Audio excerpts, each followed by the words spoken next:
Welcome to Beyond Sunday at Seymour Heights, a podcast created to go beyond the Sunday service experience, exploring some of the deeper questions of our faith and offering additional content from behind the scenes and from the cutting room floor.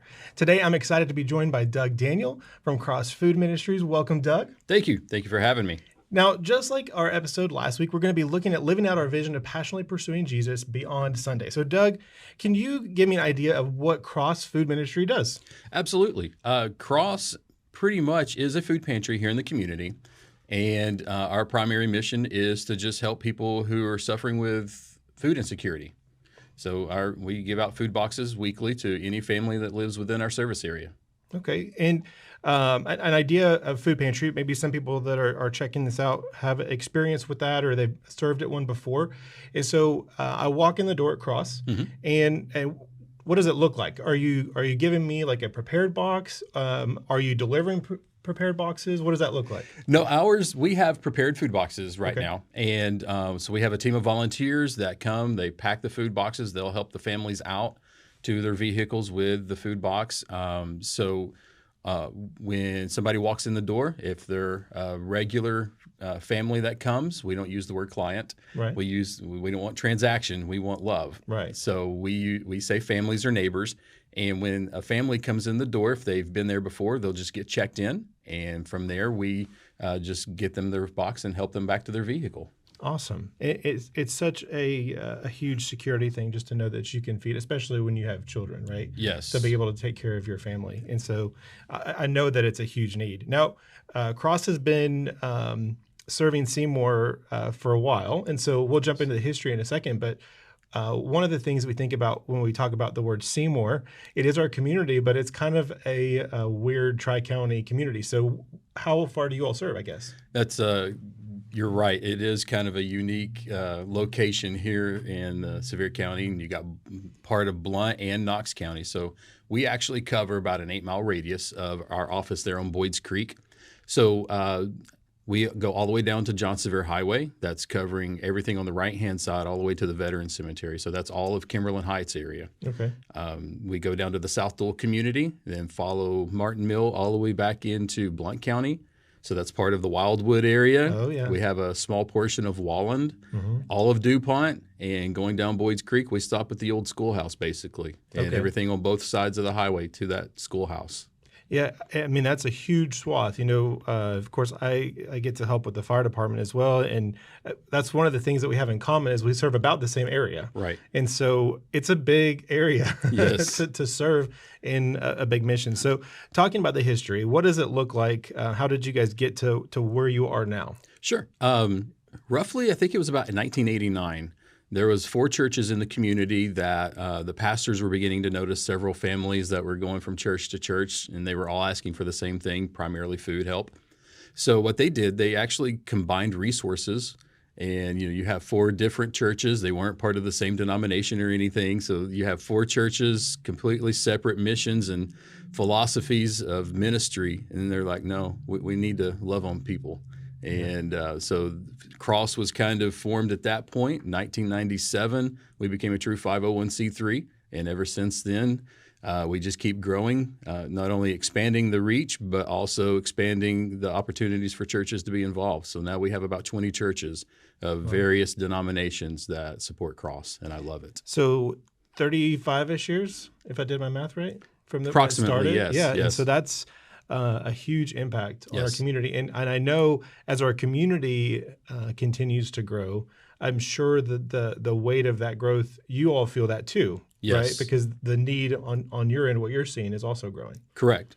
I started in January of 2017, and at that time we were giving out close to 200 food boxes a month. And this past February, we were closer to the 400 mark. I think we gave out 375 food boxes into the community, and we're averaging over 300 boxes now a month to the community. Yeah, it's a huge impact. I know you guys are making a big impact on the community. And a question for you, because we're looking at how can we live out our vision. What are ways that members can plug in and get connected with you in the work over there? Sure. I love the 3 T's. Okay. Your time, your talents, and your treasures. That's anytime I talk to folks who want to be involved, look at one of those threes basically. So if you got time, come volunteer. I never say no to volunteers. That's a 2-hour shift, and we're open Monday through Friday at different times. So if you've got 2 hours, then bring your talents and we'll find a place for you. And God has gifted us, according to Romans 12, with different gifts. And so at that point, whatever he's gifted us with, then we have an opportunity to serve others with that. And so that's pretty much what I do, is finding what is it that you're passionate about when it comes to Cross, finding out what your gifting and your talents are, and then finding the right spot to plug you in there. And then obviously treasures. With the treasures, our food costs have gone up. I'm sure everybody's can relate to that at this moment. But the food that we're actually purchasing through Second Harvest in Food City, we're only spending roughly $15 a month. It's a little bit less than that. So when it comes to the treasure portion, anybody can sponsor a box of food for $15 a month, and you can do that through our website at crossfoodministry.org. You can, if you wanted to adopt a whole family for a month, that's $60 a month. Okay. And you go out to eat one time now and you're spending $60, especially if you've got kids. Right. So, $60 is a lot. I understand you may not be able to do that, but any 15, 30, 45, anything of that nature is going to help us make a difference in somebody's life and give them a little extra hope for the next day. Yeah. And that's it, right? That little bit of hope for the next day, because they came into you, especially if it's their first time coming into your space there, just hopeless, right? Absolutely. They're struck out. They've tried different things, and they're just like, I don't know what else to do. I see it every day. Yeah. I think, though, about here at the church, we do a food collection, too. Correct. So is that something that you see a lot of churches or organizations doing to help kind of offset some other items that you're Absolutely. We have a gift of the month that I send out throughout the community to our churches, to several of the schools. There's actually 3 different versions of it. I learned last year that instead of having one item in abundance, so you don't have 1,000 boxes of macaroni and cheese? Exactly. Now I can spread that out across 3 different versions. But the gift of the month, any type of non-perishable food item will help us. And it doesn't necessarily have to be the gift of the month, because I know that's probably posted here. But with Cross, any type of non-perishable food item, it goes a long way. And so that helps offset, because what you're getting from Second Harvest and Food City is going to be more of some of the fresh things. Is that right? Or what? Both. Okay. I can purchase some food through Food City. Most of the food purchases do come through Second Harvest at reduced costs, but we travel to Food City, Kroger, and 2 of the local Dollar Generals every day of the week except Sunday. We're at one of those stores, and we are getting the perishables from there. Okay. So if you include the meat, the bread, any type of sweets and produce and things of that nature, the retail value of one of our boxes of food is well over $50 or $60 per box. Wow. Yeah. That's awesome. Yes. I do want to ask you a little bit more. We talked some of the history of Cross, but what do you guys have vision for? What do you see? What's God doing at the ministry there? How are you guys looking at growing? Wonderful question, because hopefully in the next 2 months, the old house section of our building will no longer be there. The board approved last year, after looking at some renovation costs, that we are just going to actually do a rebuild. So we're waiting on the permits coming back from the county, but our next phase is to build a 50 by 30 metal structure in the exact same spot where the old house is. I wanted to save the house, but the renovation costs were a little bit more than what we could spend on for a Band-Aid, basically. But what that new space will provide for you will be huge. It's going to be 1,500 square feet. We're going to be able to there's a couple of options. Either we had to move our thrift store to the very back of the building, and it is doing absolutely amazing. Well, you're welcome to bring any household items or clothing by if you wanted to donate. But we're either going to move the thrift store back to the front of the building, or we may move into a more of a what Second Harvest calls a client choice, where they can come in and basically shop. Right. So we might do a combination of that or something like that. The options are still up in the air.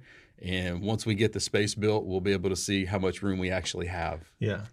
Well, it's exciting. It is. It's also maybe a little bit intimidating. Yes. Going through that process because it's not cheap to do that. Correct. Throughout the years, this is my 8th year with Cross, and throughout the years of that Cross has been at this specific location, the leaders and the volunteers have done an amazing job of putting money into a building fund. And of course, since I've been with Cross, I've seen that grow even more. And we actually bought the lot next to us, paid cash for it basically because it was there, and we've built up a good amount of building fund to where we're hoping to be able to pay for this completely debt free. Yeah, and that's just a huge impact on the overall ministry too. Absolutely. So it's not something over your head. Exactly. Well, Doug, if I can make a little pivot here, as part of the podcast, we talk about getting into God's Word on a regular basis and hearing what God might be saying to us. And so, if you don't mind, I'd like to ask you, what's God been saying to Doug lately in His Word? Wow. Lately, I think I've been in Psalm 120 and 121, the songs of ascent. As the pilgrims are going into Jerusalem. And in Psalm 120, it talks about taking all of our troubles to the Lord. And then when you get into 121, it asks, if I'm looking to the mountains, where does my help come from? Is that where it's coming from? And of course, the psalmist David answers his own question, no, my help comes from the Lord. So the question that keeps popping in my head is, where am I taking my troubles? And in a busy season of life, and just doing ministry and trying to, where it feels like you're sinking sometimes. Am I looking to be my own help, or am I looking to the Lord to be my help? Yeah, powerful words for sure. Thank you. And family life, yes, stuff. Of course, man, it does get busy sometimes, and so that's Absolutely. a good reminder just for everybody, to lean into that truth. So before we close out today, Doug, do you have any final thoughts for us to share? With Cross Food Ministry, we want to be a place of hope. And I love in Lamentations 3, especially in the New Living Translation, Jeremiah is looking out across all of the destruction that's taken place in his hometown and all of the hurt. And then you get into, I think it's either verse 21, it's between 21 and 23. I can't remember the exact one. And he said, in spite of all of this, I still dare to hope. And that's what Cross wants to do with our families that come in, is just provide a place of hope. And no matter what they're facing in that moment, we can meet a tangible need, give them some food, and give them some resources for other needs. Pray with them and just say, you know what, it is going to be okay, and we're here with you. And we always need more folks who are willing to just wrap their arms around people and just love on them, pray with them, and carry a box of food just to say, you know what, it's going to be okay. Jesus loves you, and we're here for you. Yeah, huge, right? It's that beacon of light. Absolutely. And that's amazing. So as we wrap up today, if you're looking for ways to plug in and live out your faith and passionately pursuing Jesus throughout the week, I do encourage you to connect with Doug and his team. Next week, we're going to be talking to a member from the Isaiah 117 house. Remember, change can start with little moments where we can practice our faith and grow in our relationship with the Lord every day. We look forward to seeing you at church soon, and we'll catch you next time.